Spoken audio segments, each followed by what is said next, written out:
Mabuhay ang Philippine National Police! Mabuhay! Mabuhay ang Philippine National Police! Mabuhay! Mabuhay ang Philippine National Police! Mabuhay ang security natin! Mabuhay ang security guard ng Robinson! Mabuhay ang MMDA! Mabuhay! Mabuhay ang MDA! Mabuhay! Mabuhay ang Pilipino! Mamatay na si Marcos! Bahala kayo dyan! Hindi ako kasali dyan! Okay, mga kababayan, alam nyo mga kaibigan, paulit-ulit kong sinasabi ito. Noong panahon namin, 1980s, we are the people revolution. Tayo ang unang nagrevolusyon sa Pilipinas. Uy, nandito na yung mga kasama ko ha? Tandaan nyo, tayo ang model ng revolusyon sa buong mundo. 1986, tayo ang modelo. Ang lahat nangyari sa Nepal, Indonesia, Sri Lanka, Cambodia, sa atin lang yung kinuha. Pero bakit? Nahinto. Wala nang revolusyon. Pero hindi revolusyon. Ang kailangan natin, People's Initiative, People Congress. Tayo ang masusunod, hindi si Pangulong Marcos. Tama! Hindi si Bagang. Ha? Alam niyo sa totoo lang, noong panahon, noong 1980s, kami ang may hawak na kalasag. Kami ang humaharap noon. Pero ngayon, ako ngayon ang hinaharangan ng kalasag. Pero tandaan ninyo, ang Philippine National Police ay hindi natin kaawayan. Tandaan nyo ha, trabaho lang nila yon.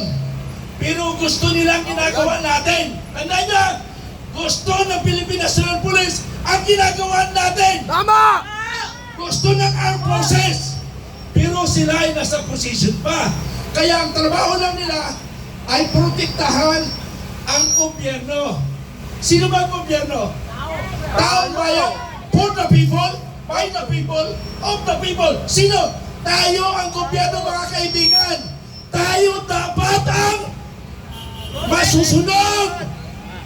Eh bakit si Marcos ang nasusunod? Dahil itinalaga natin si Marcos temporary caretaker ng ating bansa. Di ba? Nilagay lang natin. Ngayon, dapat bawiin natin ang kapangyarihan na ibinigay natin sa kanya. So mga kaibigan, mula 1986 Revolution, kasama na ako doon. Kasama na ako 1986. Ang edad ko noon ay 26 years old. Okay. Sa Friday na darating, sa sunod na Friday, at hindi natin natapos, tatapusin natin sa Friday! Tatapusin natin sa Friday! Tandaan ninyo, titignan nyo, sambayan ng Pilipino, tandaan nyo ang oras na ito. Tandaan nyo ang oras na ito. Ano bang oras ngayon? Tingnan nyo, pakitingnan nyo ang oras. Alas 4! Alas 4 in punto. Itandaan nyo sa inyong kalendaryo ang sinasabi ni General Beltran, Filipino Guerrilla Forces, Retired Colonel Army, Ranger from the Ranger and the Special Forces. Ito ang sasabihin ko sa inyo. Hindi na ako magsasalita pagkatapos ng last Friday. The next Friday, hindi na ako magsasalita. Kaya tapos na ang ating hinihiling. Bakit? Palakpak kayo dyan! Palakpak! Palakpak kayo mga kaibigan. Hindi na ako uulit sa last Friday dahil ayaw mo nang pahirapan ng Philippine National Police na sila ay nagbabantay kung anong gagawin natin. Hindi natin kaaway ang Philippine National Police. Hindi natin kaaway ang armed forces. Pagko sila ay kaibigan natin. Tama! Gusto nilang ginagawa natin. Wala lang silang magagawa. Tulad ko, ay, alam ko ang kanilang damdamin dahil 40 years ako sa armed forces. 40 anyos nasa armed forces ako. So alam ko ang nasa boses, nasa isip nila at nasa puso. Mga kaibigan, uulitin ko, sa Friday, hindi na ako magsasalita. Kasi tapos na ang laban. Tapos ng laban. People's Initiative. People's Initiative. Ano yung batas na yan? Republic Act 67-35. Ayon sa batas, Pag ayaw na natin sa gobyerno, gagamitin na natin ang batas na 67-35. Yun ang batas na sinusunod natin. Inatasan tayo ng batas. Pag ayaw na natin gusto sa gobyerno, papalitan natin ang namumuno sa lahat ng ahensya ng gobyerno na korap! Korap! Magnanakaw! Magnanakaw! Magnanakaw! Bilyon-bilyon ng pesos, putang ina nyo! Pero yung mga bilyon, ang daming Pilipinong bubuhay doon.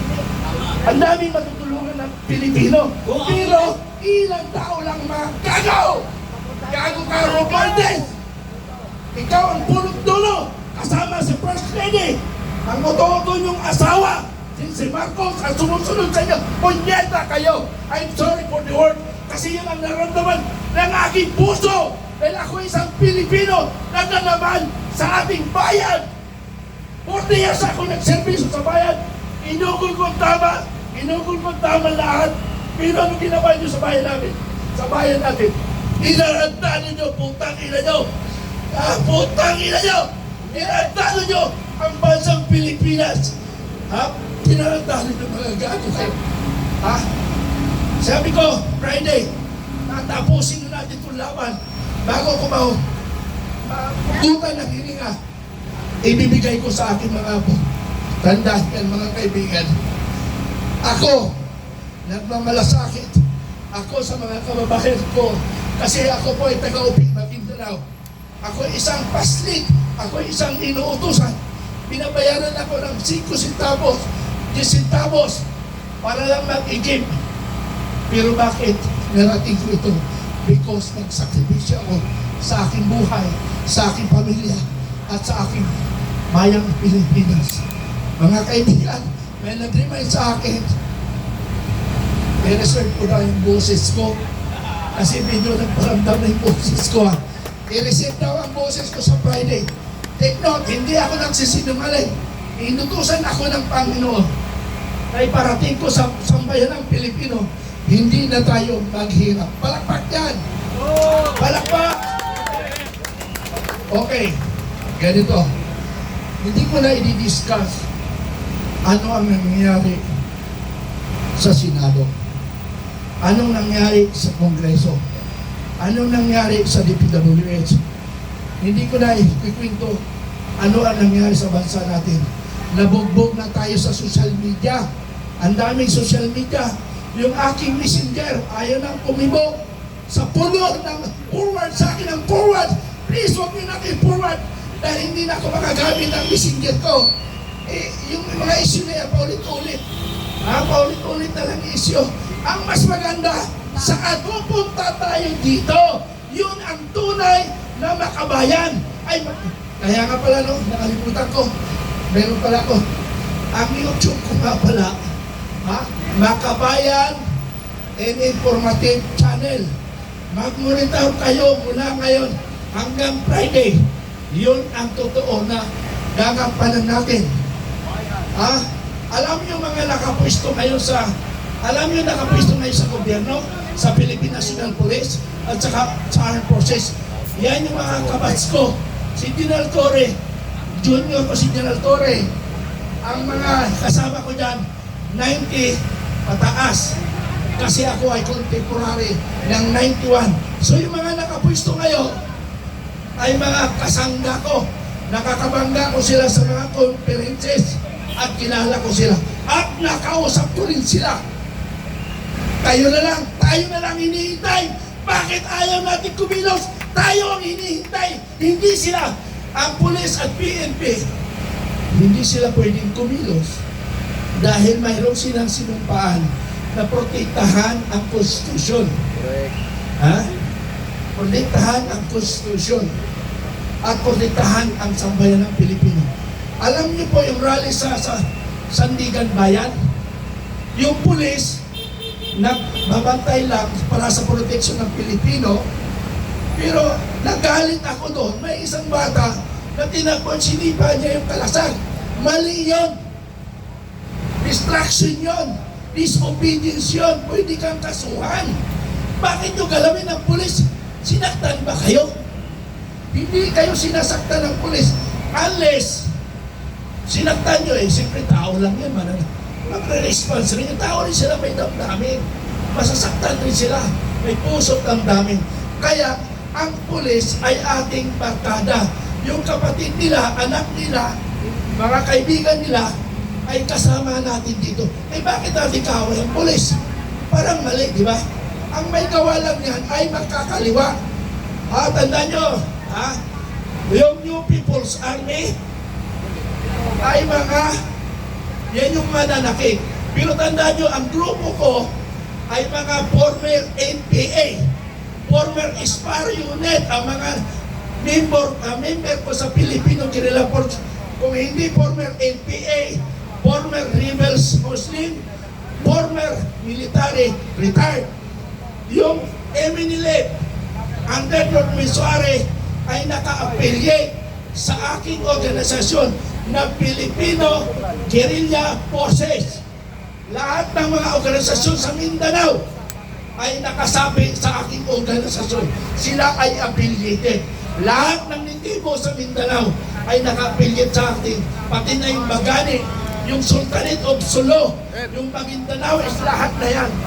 Okay. Bukas na yan, sir. Bukas na. Bukas na. Okay. Inom mo ng tubig. Inom tubig muna. Okay, magpahinga ka muna.